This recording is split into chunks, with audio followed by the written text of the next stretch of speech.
Hello बच्चों, let's read this question. So the question says, why did the business class participate in the civil disobedience movement? यहाँ पे हमसे question किया गया है कि बिजनेस क्लास ने क्यों पार्टिसिपेट किया सिविल डिसोबीडियंस मूवमेंट में. Let's see the key concept is participation of different groups. Civil disobedience movement एक बहुत ही ब्रॉड बेस्ड मूवमेंट था और उसमें डिफरेंट सोशल ग्रुप्स ने पार्टिसिपेट किया था. Let's see the pointers. First point is great depression of 1929. Due to the Great Depression, there was a sharp decline in production, exports and fall in income of the business class.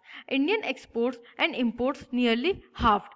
अब great depression होता है, एक USA में होता है great economic depression, और उसका बहुत इफेक्ट पड़ता है इंडियन इकोनॉमी पे भी. उसकी वजह से जो प्रोडक्शन होता है, एक्सपोर्ट्स होते हैं और इनकम होती है, ये तीनों ही गिर जाते हैं, बहुत डिक्लाइन होता है इनमें. और जो इंडियन एक्सपोर्ट्स और इंपोर्ट्स होते हैं ये भी डिक्लाइन होते हैं. इसकी वजह से सबसे ज़्यादा लॉस किसे होता है? बिजनेस क्लासेस को लॉस होता है.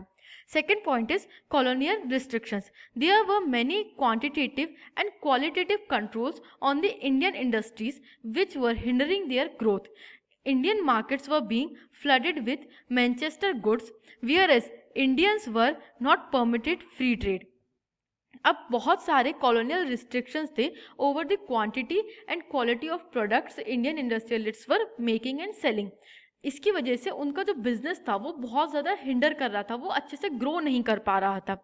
जो इंडियन मार्केट्स थे उनमें मैनचेस्टर गुड्स आपको इजीली अवेलेबल हो रहे थे इंडियन मार्केट्स में, और जो इंडियन गुड्स थे उनके ऊपर बहुत ज़्यादा रिस्ट्रिक्शंस लगा दिया था. They were even not permitted for the free trade. इसकी वजह से बहुत ज़्यादा लॉस हो रहा था to the Indian industries and they were not able to grow.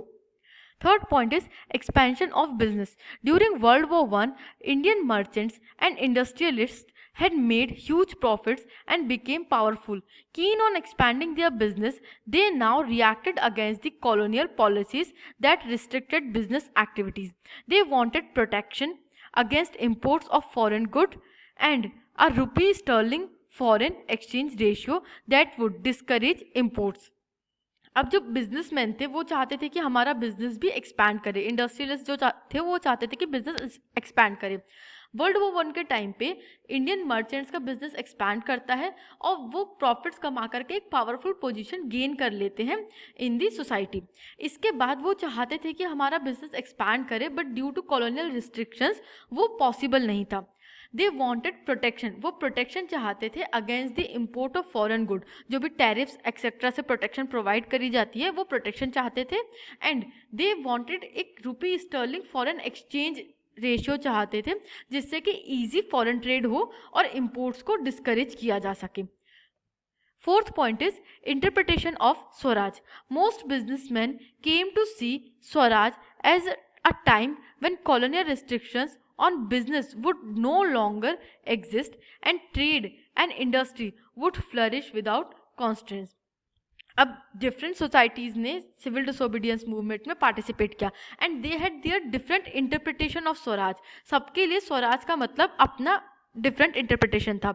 Businessman के लिए इंटरप्रिटेशन ये था कि वो कॉलोनियल रिस्ट्रिक्शंस को अनफॉलो करें या कॉलोनियल रिस्ट्रिक्शंस उनके ऊपर से हट जाए और उनकी ट्रेड और इंडस्ट्री फ्लरिश करे without any constraints. I hope you understood this question. Thank you and best of luck.